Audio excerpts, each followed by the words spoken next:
Hello friends, welcome to our channel. आज की video का टॉपिक है उस्ताद बिस्मिल्लाह खान पर निबंध या जीवनी। तो फ्रेंड्स, इस निबंध और जीवनी को हम हेडिंग्स के साथ लिखेंगे। सबसे पहले हम परिचय लिखेंगे जिसमें हम बिस्मिल्लाह खान के बारे में बताएंगे कि वो कौन थे। फिर हम उनके प्रारंभिक जीवन के बारे में बताएंगे। फिर हम पारिवारिक जीवन के बारे में बताएंगे। फिर अगला हेडिंग हम लिखेंगे उस्ताद सांझी संस्कृति के प्रतीक। नेक्स्ट हेडिंग हम लिखेंगे बिस्मिल्लाह की शहनाई का ऐतिहासिक प्रदर्शन। और लास्ट में हम पुरस्कार और सम्मान के बारे में बताएंगे कि उनको कौन कौन से पुरस्कार मिले थे। और एट लास्ट उपसहार। तो हम अपने निबंध की शुरुआत उस्ताद बिस्मिल्लाह खान के सम्मान में एक स्लोगन के साथ करेंगे।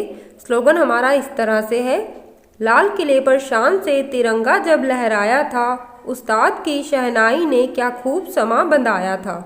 इस नारे का मतलब ये है कि भारत आज़ाद हुआ था तब लाल किले पर पहली बार तिरंगा झंडा लहराया गया था।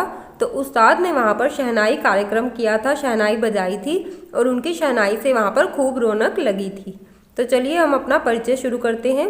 परिचय। उस्ताद बिस्मिल्लाह खान का जन्म 21 मार्च 1916 को डुमराव बिहार में हुआ था। वे हिंदुस्तान के प्रख्यात शहनाई वादक थे। सन 2001 में उन्हें भारत के सर्वोच्च सम्मान भारत रत्न से सम्मानित किया गया।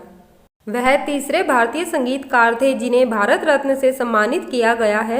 इन्हें भारत में अब तक जन्मे सबसे बेहतरीन शास्त्रीय संगीतकारों में से एक माना जाता है। प्रारंभिक जीवन।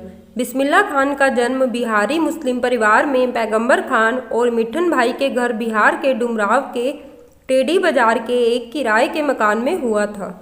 पुत्र जन्म की खबर सुनकर पैगंबर खान के मुंह से अचानक ही सुखद एहसास के साथ बिस्मिल्लाह शब्द निकला, इसीलिए वह बिस्मिल्लाह के नाम से जाने गए।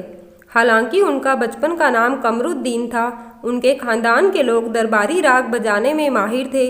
उनके पिता बिहार की डुमराव रियासत के महाराजा केशव प्रसाद सिंह के दरबार में शहनाई बजाया करते थे।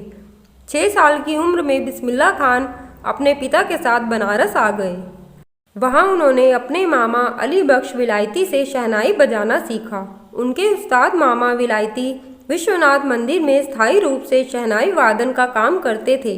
पारिवारिक जीवन। उस्ताद का निकाह 16 साल की उम्र में मुग्गन खानम के साथ हुआ, जो उनके मामू सादिक अली की दूसरी बेटी थी। उनसे उन्हें 9 संतानें हुई। वे हमेशा एक बेहतर पति साबित हुए। वे अपनी बेगम से बेहद प्यार करते थे, लेकिन शहनाई को भी अपनी दूसरी बेगम कहते थे।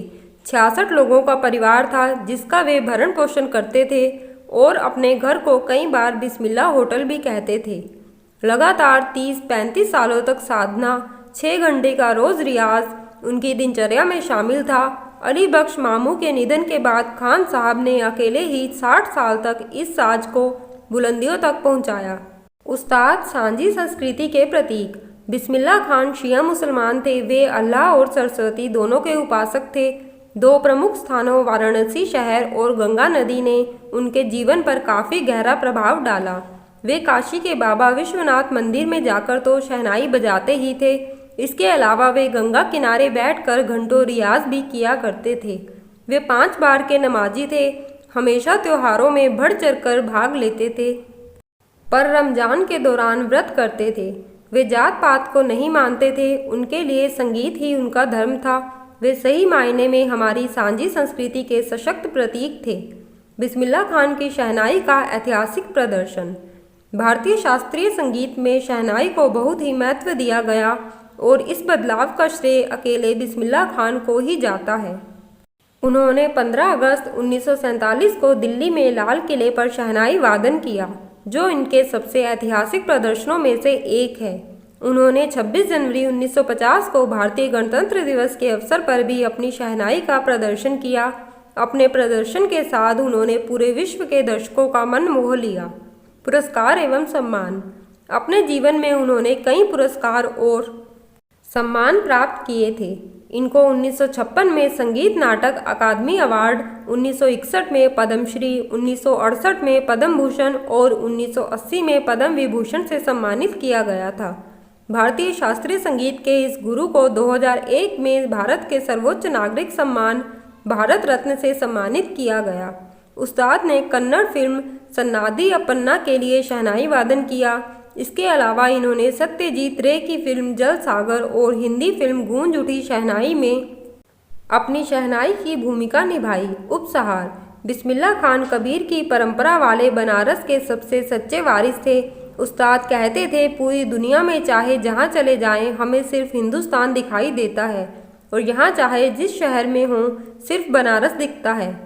21 अगस्त 2006 को उस्ताद का निधन हो गया। केंद्र सरकार ने उनके निधन पर एक दिन का राष्ट्रीय शोक घोषित किया। तो फ्रेंड्स, इस तरह से आप बिस्मिल्लाह खान पर जीवनी और निबंध लिख सकते हैं। अगर आपको वीडियो अच्छी लगी हो तो वीडियो को लाइक करके चैनल को ज़रूर सब्सक्राइब करें। धन्यवाद।